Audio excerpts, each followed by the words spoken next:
David Schwartz gave a Q&A session. I guess this was last night, and there was so much good information that came out of this. I want to go ahead and play some clips for you today. I hope you're doing well. My name is Robert Doyle. I try to bring you the best, honest, most fantastic information that I can find in the crypto space. I bring it all to you. I'm not here to promise you anything. I'm just here to give you information to help you educate you through all of this extremely complicated and interesting world that we live in. But David does start talking here about second reserve currency, right? Right now, the US dollar has supremacy in the world, that all of these countries need US dollars for trade and all kinds of stuff, right? To buy oil. A lot of the BRICS countries, and there are 60 countries that want to join BRICS Plus.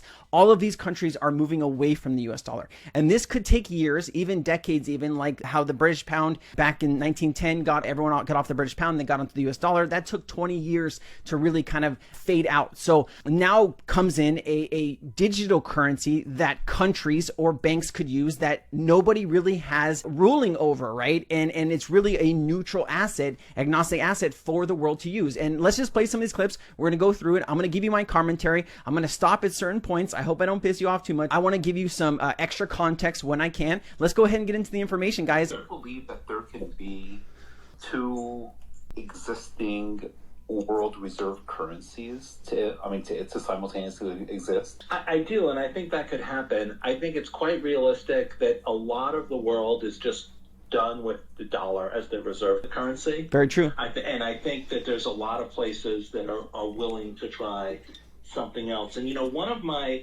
of my scenarios, and I don't think it's going to play out quickly, but like one of my wild case success scenarios for a digital asset is if countries start to realize that the US dollar is not going to be the reserve currency forever. Other things are going to be the reserve currency. And the same thing that we saw with banks, like people, when we started selling software to banks, people would say to me, why would a bank use something that like you guys were selling them? That's a good point. Could use something that was like made by banks. And what they didn't realize is that only like 10 banks in the country, on the planet, are Deutsche Bank, HSBC, Credit Suisse, JP Morgan Chase, like the ones who would build a system that the entire planet would run on. For the rest of the banks, that's 6,000 smaller banks, those are their biggest, strongest competitors. Those are the entities they hate the most. They would not want to use the system built and maintained by them because it's going to be biased in favor of them, their biggest and strongest competitors. And I think the same thing could happen to nations. Like every nation would love for their currency to be the world reserve currency. That's helped the U.S., that's grown the U.S. economy, quote unquote, unfairly by leaps and bounds for decades. And every other country would be like, yeah, we'd like to have the world be the world's reserve currency. But the only countries that could possibly pull it off is the U.S. holding its position, maybe the EU, maybe Russia, maybe one or two others. But realistically, most countries know that if there's going to be a new world reserve currency that's a country's currency, it's not going to be them. And so they might actually prefer a currency that nobody can control to one that's controlled by their largest geopolitical rivals. And so that's like what I think is the biggest possible success scenario for guys. That is a beautiful piece of clip right there. I mean, he lays it out in such an intelligent way that it makes sense, right? That all of these countries are really kind of competing against each other, especially in the Middle East and the EU, and to have a currency that nobody really has control over, that every bank can use. It's less than a penny to send a transaction. It's a 3 to 5 seconds finality. You have constant view of your treasury. I mean, this is what banks need. This is what the derivatives market needs. This is what the stock market needs, right? All of this value will have a tokenized twin that lives on a certain blockchain. And you want to have the best technology on the planet that all of this infrastructure is going to be built out on. I did a video about financial market utilities, and that's like the DTCC, CLS, some of these huge big systems in the United States. Now, if the United States really wanted to, they could consider Ripple as a FMU, and that basically means that the infrastructure that Ripple's built out using XRP or a private ledger, whatever it is, right, interledger protocol, that is so important that the United States deems it systemically important for the entire financial system. And that is where I think this is going personally. I could be wrong, but let's go ahead and play the rest of this clip and we'll get into some other stuff too. For digital assets, if these countries are like, okay, well, the US dollar can't hold on forever, but it's not going to be our currency because no one's going to want to repeat the US dollar. Nobody but the EU wants the EU to replace the dollar, right? Nobody but Russia wants the ruble to replace the dollar. Nobody but China wants the yuan to replace the dollar. So maybe they could settle on a currency that nobody could control rather than one controlled by their most powerful geopolitical rival. So if you want a success scenario, that's the one that I think is the most likely. But the money question is, how did you get everybody to agree? Well, I mean, they might agree if the alternative is that their geopolitical rivals force some new replacement for the dollar that's not, if they just replace, the old boss with a new boss. If the choice is no boss, if that happens to make a bunch of cryptocurrency people rich, I don't think they're going to see that as too much of a minus. Guys, and I see this in the comments, right? How are they going to let all these new millionaires come into play? Guys, let's be honest. There's almost 8 billion people on the planet, and there's only a couple million XRP wallets. So it realistically, less than 1% of the planet would become super rich if this were to take place and XRP is like a reserve currency. It could very well happen, guys. And I think that if there's any currency or company out here that's building, Ripple by far has the understanding, has the connection, are in the meetings that matter for all of this to take place. And that's why it is a prime on my channel. This is why I talk about it so much, because everybody needs a fair shot at this information to grow. Guys, there's more stuff here, guys. I have so many clips here, but this one is really important because it talks about OPEC and it talks about sanctions. And this is super important. And any RippleNet payment has sanctions compliance on both ends of the payment. KYC, know your customer, AML, anti-money laundering, counterterrorism checks. It all is on both sides of the transaction. So this could never happen. Sanction screening is super important. It's millions of dollars in fines, or it's jail time if a bank sends a payment to another bank that is under sanctions from, like, let's say the US. Okay, let's play this. Dave, appreciate you showing up this late at night, but I'll make it really quick. You mentioned in Rachel Wolfson's interview, I thought it was pretty interesting, that this whole concept of OFAC compliance sanctions. I've always kind of thought that when Ethereum merged over to proof of stake, there were more articles popping up saying that it was 50% OFAC compliant and 70%. You have mentioned lightly in the interview. Just wanted to know, without giving too much, what's the progress on that OFAC compliance thing? That's a good question. It's a great question that not a lot of people think about, and I'm glad this question was asked. So let me have David break it down for you, because he's just the most intelligent developer out here, I think, in my personal opinion. Yeah, so I think, Ripple has been talking a lot about, you may have heard the phrase institutional DeFi, or to some extent some overlap with sort of like Web3 or enterprise Web3. The issue there is we don't mean like IBM using SushiSwap. That's not what we mean by that. What we mean is products that are DeFi products, but that are built with the support that enterprises need. And I do believe that the number one blocker preventing enterprise adoption of DeFi, I mean, in the United States, there's all kinds of blockers, but I mean, globally, the number one blocker is sanction screening. Because it's really important. Companies, if you finance terrorists, it's strict liability. It doesn't matter if you knew, or like if there's a business that you might accidentally wind up funding terrorists, you're just not allowed to do it. You're like literally not allowed to do anything that might wind up like taking money or giving money to terrorists. And the liability is enormous. You're talking about, hundreds of millions of dollars of liability in many cases. I mean, it's enormous. So there has to be a solution. And so what we've been looking at is ways to not break public ledgers, but add support for things like sanction screening. Now, currently, of course, the XRP ledger doesn't have support for this, nor does really any other public ledger that I know of. We have a proposal called the Decentralized ID proposal, which is not a solution to sanction screening, but it is a step in that direction. And what my thinking is, and I think most of the company, I'm kind of taking a leadership position in the company here, so I think like the company's thinking follows mine. And what I'm thinking is the XRP ledger should not enforce sanction screening. It shouldn't be a sanction screened ledger, because that doesn't make sense, because people who use the ledger are subject to different regulations. So it shouldn't sort of enforce one regulatory regime on all users. That doesn't make sense for a public ledger. But what it should do is it should allow people to comply with laws that apply to them. So if you want to get US-style sanction screening on your account, there should be some way for the ledger to do that for you. The problem is, that's going to mean that you can't interact with accounts that aren't screened in some way. And where things get interesting is, so you divide this, the ledger into sort of green and red, and green are people who are sanction screened, and red are people who might be terrorists, but also might just be people who, for whatever reason, are not interested in participating in the sanction screening. And the problem is, if the rule is that no money can move from red to green through any path, there's no point in the red and green being on the same ledger. Like if they literally cannot interact with each other at all, you've just split your ledger in two.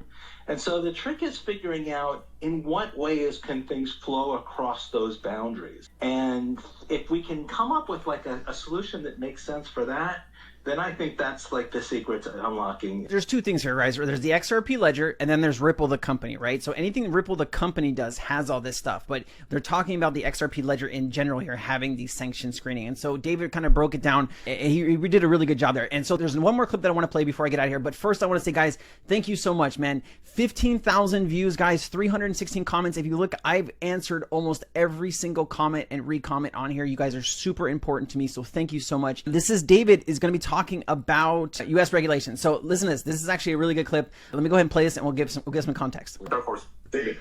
Yeah, David, hi. I've got a burning question I've been wanting to ask you. We saw Exhibit F and Exhibit G in the court case, and it was about how the ODL was expensive in compared to other transactions that are out there in the current financial systems, and how Ripple incentivized the actual payments to make them cheaper.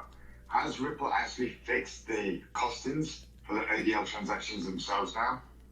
Or are they still incentivizing the customers? So it depends which markets and which customers you're talking about. Some markets where some places incentives are still necessary as we work, pretty aggressively to drive costs down. Obviously, it's a huge priority for us to drive down the costs.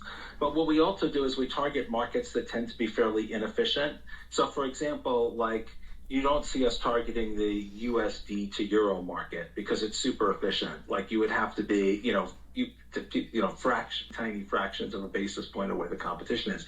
But you see us more in markets like USD to MXN, where those markets are less efficient, and so we don't have to be as economical to compete with them. But I think the problem is what happens when people compare the prices is they don't compare all-in prices. So for example, one of the big advantages of ODL is that you can keep one pile of USD or XRP for multiple corridors, and you don't have to balance, over weekends. And if you do a fair job of including things like the capital savings, then the economics look a lot better. But some of those economics only matter, like that advantage of the economics only matters for a customer that has multiple corridors. So it's also, to some extent, us targeting customers that have needs that it matches. So that's one of the reasons why we pivoted from banks. In the very early days, we thought the right targets for ODL were banks, and we pivoted to non-bank financial institutions. Non-bank financial institutions, you're talking about like Accenture, Finastra, all those guys, right? Those are the partners, it's Volante, right? Because they are connected to the banks, and some of the banks use those guys to do payments, right? Citibank by themselves does $10 trillion a day in settlement and security settlement. So some of these banks are giants, but they do need help from other providers, and that's what he's talking about here. Payment services companies, because they have a higher cost of capital. And so those capital savings, and of course the ability to perform transactions on weekends, 24/7, 365, those other benefits kick in. But the economics are complicated. So for example, in the US market, there's lots of liquidity between USD and XRP, and so you can make large transactions and the spreads are tight. Whereas like in Philippine pesos, there isn't as much sort of native liquidity.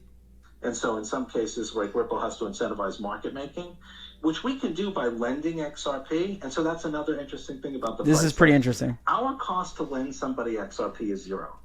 Our cost to have XRP sitting somewhere so a customer can get XRP instantly when they need it is zero. You can't, when you calculate like the economics of ODL, do you include like our cost for those things, or do you include fair market cost for them? To some extent, like one secret weapon that Ripple has is we can keep XRP everywhere at literally zero cost. So if like a customer wants to buy XRP on demand, we can leave it ready for them at literally zero cost. We can pre-fund multiple places at literally zero cost. But it's not fair to count that as zero cost, in the economics. So the short version is the shorter version is that it's complicated, and the economics depend on how much value you assign to things like the cost of capital. And guys, understand this too. Ripple might be doing this at zero cost right now just to get all of these banks and institutions to participate. We still need Basel framework for banks to be able to hold crypto on balance sheets, right? That is supposed to go into place in 2025. If that gets sped up, I will tell you on this channel, but they're laying the groundwork for people to come in and test and use and experience this and really really get a good understanding of why it's super important. Also, AMMs are going to come into effect here later this year, and these are all of amazing liquidity pools that could be built up in all of these exotic corridors where maybe there's not a lot of liquidity, but soon there could be a lot of liquidity, and then that really does open up the whole world to payments going pretty much anywhere, and that's really what we're looking for. So this last clip, guys, before I get you out of here, I think this is the clip where he does talk about some stuff with the EU regulations and the US, and David Schwartz is telling people that, hey, don't build in the United States. It's not really good right now. Let me play this. Securities and commodities. We have also utilities and digital assets. It's the PACT law from France that was incorporated in the MiCA regulation.